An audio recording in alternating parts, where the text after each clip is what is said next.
The truth of the matter is that he's thinking about wrapping his expensive sports car around the next cement pillar that he comes close to.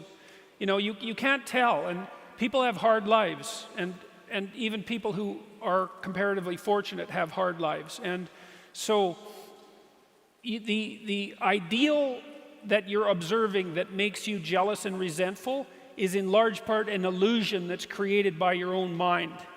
And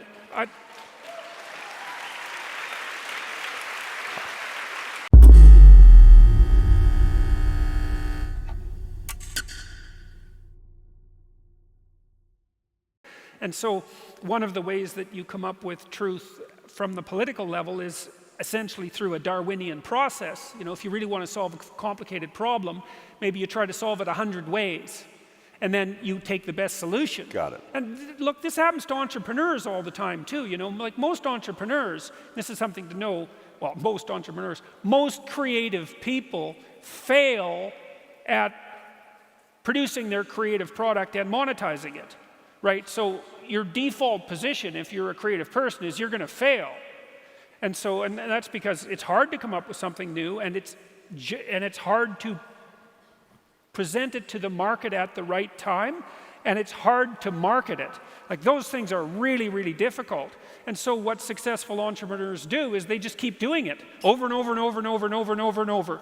And eventually, if they're fortunate, one of their ideas happens to hit the right place at the right time.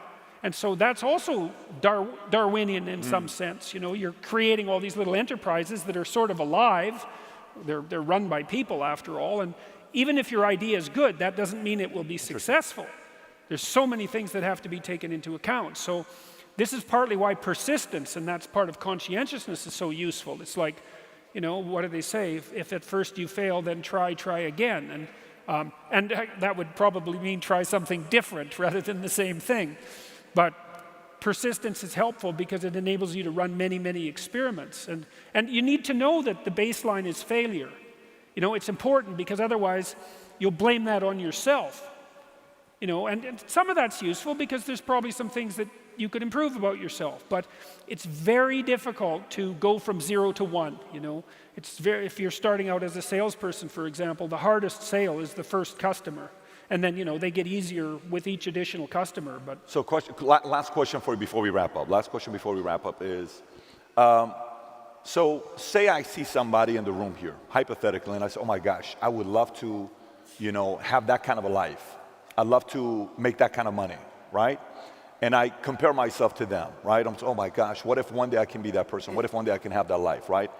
How do I go from there to actually wanting to live it and become a reality versus not allowing envy and resentment pin me against them? Kind of like, you know, Cain wanted to be Abel, but he couldn't, so he goes and, you know, kills Abel. How do you manage that?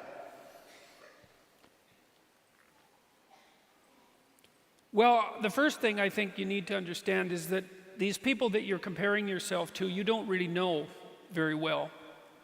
You know, and what that means is that you see their shiny outside, but you don't see the reality of their life. And so what you're...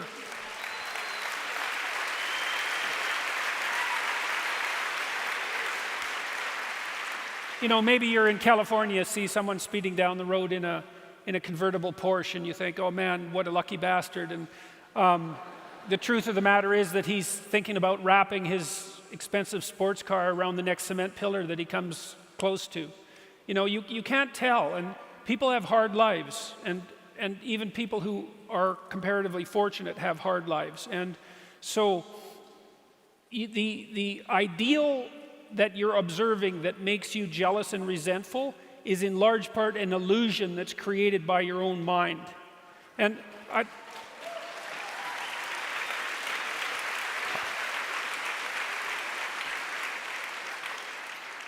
you know, I can give you just one example. Is like, I know a fair number of extremely wealthy people, and most of the people I happen to know are people who've made their money themselves. And I tell you, man, they have a burden of responsibility that would crush me, would crush the typical person. They're just working flat out, like 90 hours a week, and they have thousands of people depending on them, and they have their money, and they have their status, and that's not nothing. But don't be thinking that there isn't a price to be paid for that. They don't see their families, they're often divorced, they don't see their children grow up, and they don't have time off. Now, there are wealthy, what would you call, playboy types, I suppose, who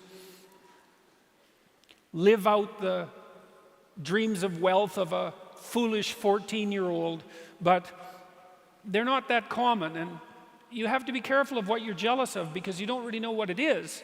And then the other thing that's kind of useful is to understand that you're different from everyone else. And this is especially true as you get older. When you're 17 or 16 or something like that, comparing yourself to other people makes a certain amount of sense because 16 and 17-year-olds, they're kind of the same, which is why when you go off to university, you can make friends so quickly. It's like, I'm just about 60. It takes me like 15 years to make a friend now, as opposed to the 2 months that it took when I was 17.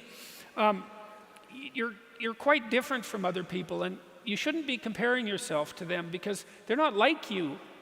They don't have your family. They don't have your temperament. They don't have your troubles. They don't have your abilities. The only person that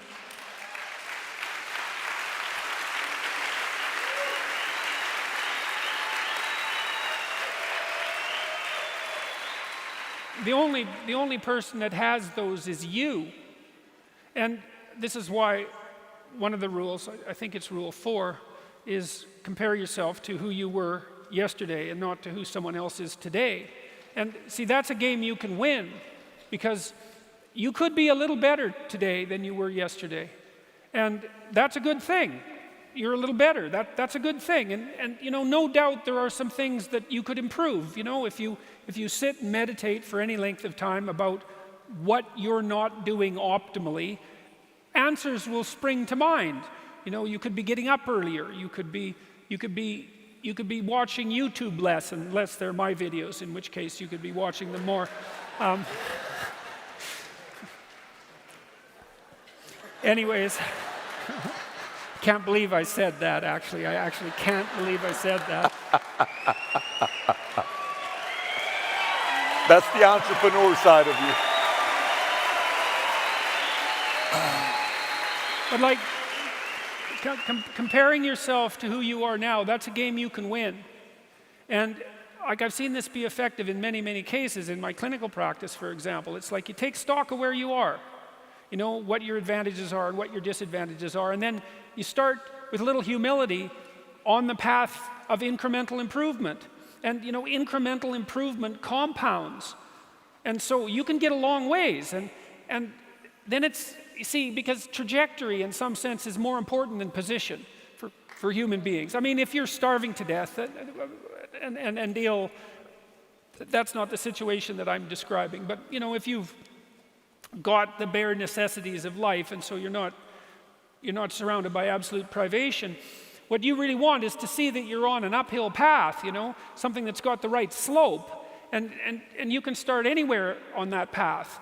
And you can improve 0.5% a day or 1/4% a day, and you think, well, that's not very much. It's like, it's 100%. If it's 1/4% a day, it's 100% in 4 years.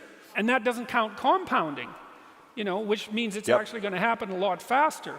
And that's duplicatable. Anybody can do that. Anybody can do that. It's not just applicable to the most talented person or the least talented. Anybody can do that. I think that the possibility that you can make yourself slightly better on a continual basis is, I think that's something that's accessible to everyone. I think that's equivalent to leading a virtuous life. And, I talked about the terrible catastrophe in some sense of differences in intelligence and differences in conscientiousness and so forth, and the downside of the meritocracy. But there is something to be said for virtue and truth, and that is one thing. Another thing that I've noticed about people who've been phenomenally successful is that they really do everything they can to live a truthful life, and that you can get a bloody long ways by being honest. It's really something. And so You know what?